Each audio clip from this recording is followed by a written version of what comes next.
Welcome to The Racing Line. I'm Hayden Gullis. I'm joined by Dirk Chocolate and Tom, and this is the show where we talk about everything in the Formula One world, including stuff that's going on in real life, but also concerning the game and the gaming world. Coming up in today's show, we're going to be reacting to the recent French GP, giving our favourite moments on the race. We're also going to get an exclusive interview with an F1 22 game designer. And stick around, because there's an inside scoop for you guys that you do not want to miss. We're going to also have all the latest news on the F1 Esports series, and finally, an opportunity to try and beat the three of us on the F1 22 game. So stick around to find out what you need to do. So without any further ado, let's get into our race reactions for the French GP.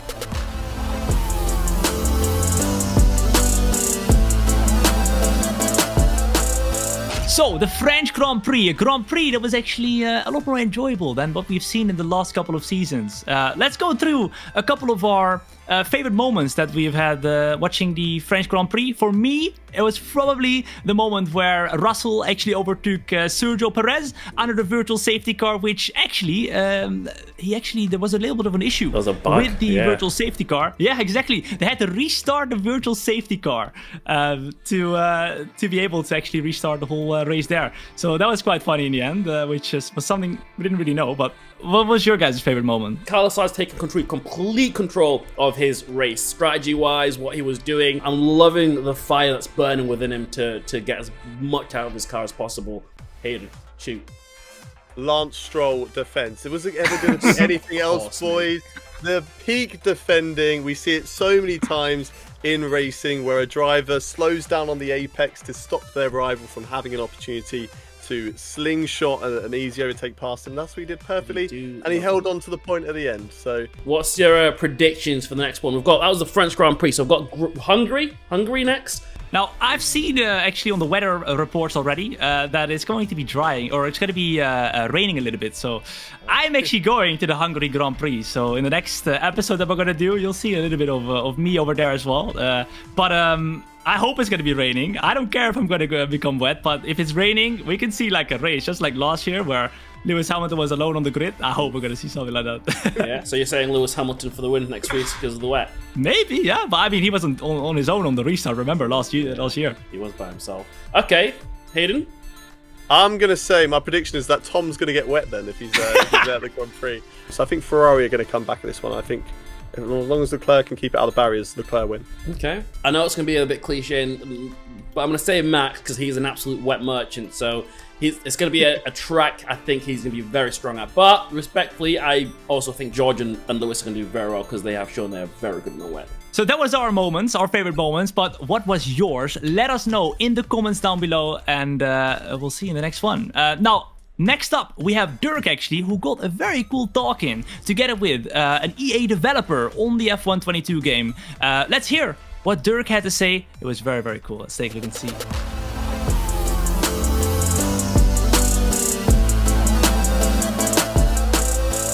Thanks, guys. Today I'm here with Matt. So, Matt, why don't you introduce yourself to the world? Hey, I'm Matt Skingle, and I'm a principal game designer on F1 22. Lovely to have you, Matt. Now, Matt, we've just recently had a patch come out this week, and I haven't had a chance to test it yet. But can you give us a quick rundown on what sort of changes have been made to the new update? Yeah, so we've tried to address a load of bug fixes that have been raised by the community. So you'll notice things like the sector times during races has now been fixed. We've looked to address the broken barriers at Baku, and we've also fixed the audio stuttering that some players were experiencing.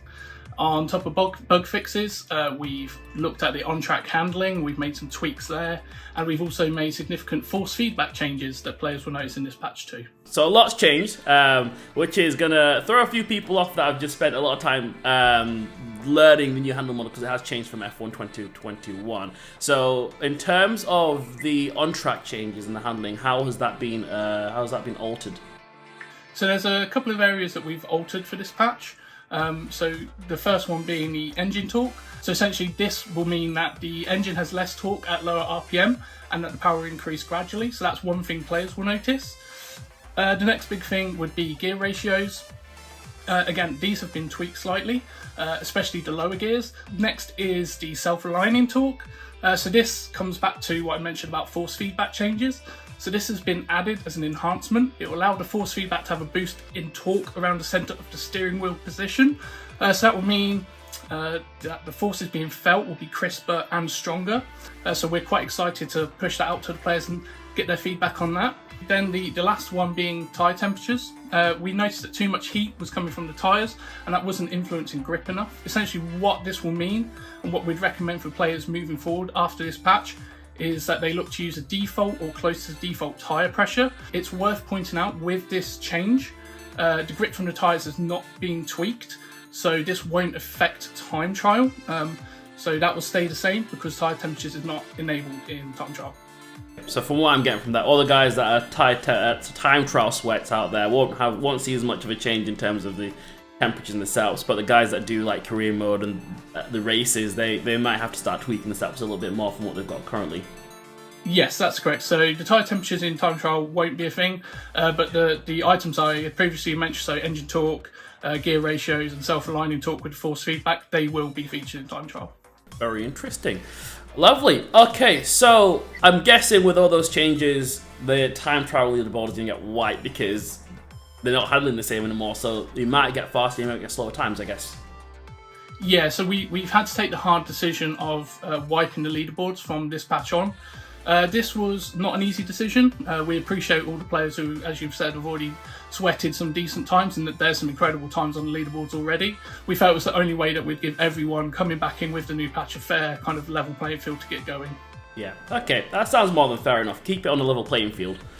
Alright, so ahead of any future patches, how can people find out about more information that's coming out from you guys? The best place probably at this moment in time to get all that kind of good, helpful information would be to head over to EA Answers.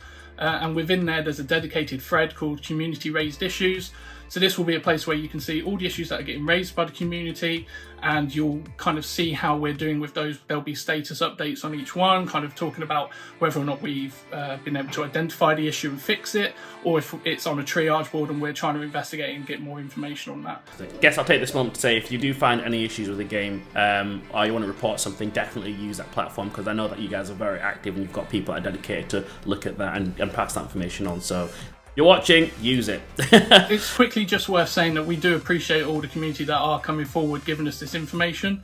We appreciate at times it seems we're quite quiet or that we're maybe not listening. We are. It's just we're really hard at work trying to fix these issues or identify how we reproduce them to then work out what needs to be fixed. And we thank you for providing that information, bringing it to us in forums or social media and all the other avenues that players are coming forward with. So thank you. Fantastic. Alright, so before you go, and I'll let you go, what else can we expect to come out from the game in the coming future? I know one thing for me is, obviously we've got the cross-platform, but yeah, what else have we got coming up in the near future? Yeah, so with every F1 game, we like to do a large amount of updates throughout the course of the year. So some of the highlights coming your way. I think the one everyone really wants to know about is crossplay. That is still coming and we'll have more news on that very, very soon. So please keep an eye out for that. And then we have traditional updates that we always do with the F1 game. So such as the F2 2022 update. So we'll be bringing in the 2022 season. So you'll have the new drivers, the teams, and that will sit alongside the existing F2 2021 that's already in the game. We then also typically do a sport update, so that's kind of looking at the cars, the helmets, the models, making sure they're as true to the real sport as they are in-game and make sure we've got that authentic experience for players. So if there's any that are sort of maybe slightly out to what you would see in the real world, we will try and address that and bring that into a future update called the Sports Update. Behind the scenes, we're currently working on the Series 2 of Podium Pass, so there's some really cool rewards that will be in Series 2, so please keep an eye out for that when that drops. And then lastly, I guess the big one that we want to talk about is additional tracks. So we will be adding additional tracks to F1 22. What they are, I can't reveal at this moment in time, but what I can say is they will be free for all players. So as long as you've got a copy of F1 22, you can download the additional tracks free of charge. I think a lot of people are going to be really excited about the additional tracks, to be fair. I know I am already. I didn't know. I'm finding out right now, so big smiles on my face. Cool. That's really cool to find out. Okay, brilliant. Matt, I really appreciate you you coming on and taking the time to out of your day to talk to us. And hopefully not the last time. I'm pretty sure we'll be talking again in the future. But thank you so much for coming on and giving everyone a kind of update of what's going on and a little bit of insight of what's to come. So thank you so much for that. Oh, my pleasure. See you on track. See you on track.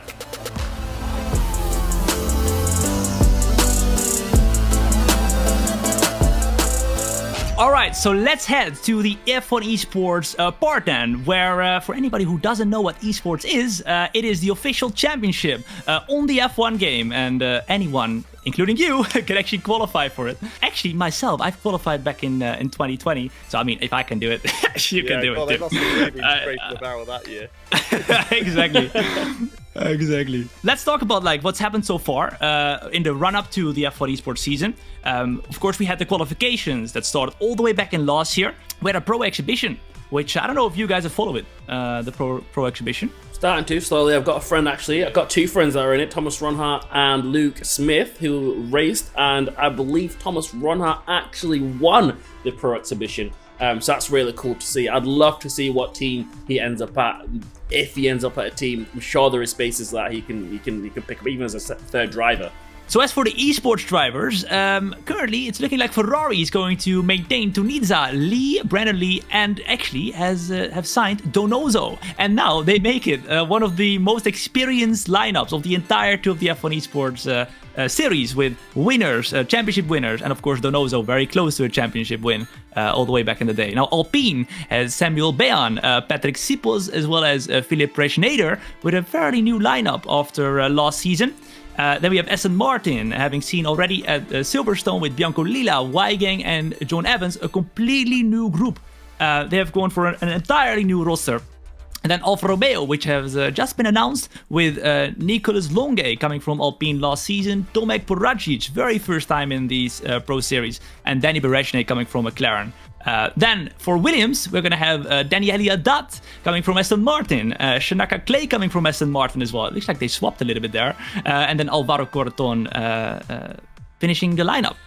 Yeah, it's going to be a really exciting season, I think, of F1 Esports. I mean, the drivers that we've mentioned already are going to be very, very close. F1 Esports is always so close, and I think the more we get into it, the closer it's going to be between drivers. Jarno Opmir's dominated for quite a bit of the last two seasons. I do think this year he's still going to be at the top. He's still an incredible driver, but I think there's a lot of new talent coming in. And remember, of course, all the cars are equal, so anybody in this list or any of the drivers can be crowned the 2022 F1 Esports World Champion.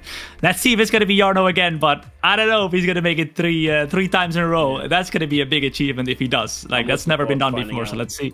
It sucks a little bit that Alpine did not give me a seat, but maybe next year, you know? Yeah, maybe next year, mate. So that is everything esports for today in the very first episode. Let's head on to a segment called Team Radio, where you are going to be the one who is able to give some advice and feedback to EA. So let's go into it. Here we go.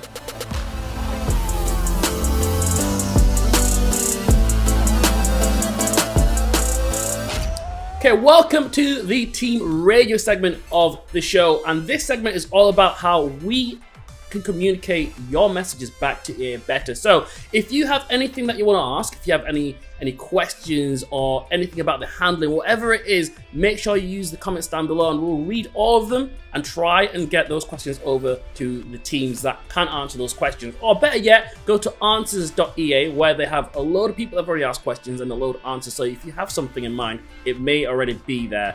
So next video, what we're going to do is come back to you with as many answers as we possibly can give you, and hopefully that will help you get to know what's going on in their world. That's it for this segment, but I'm sure next time it will be a lot more full of information. And next, what we have is the challenge for you guys.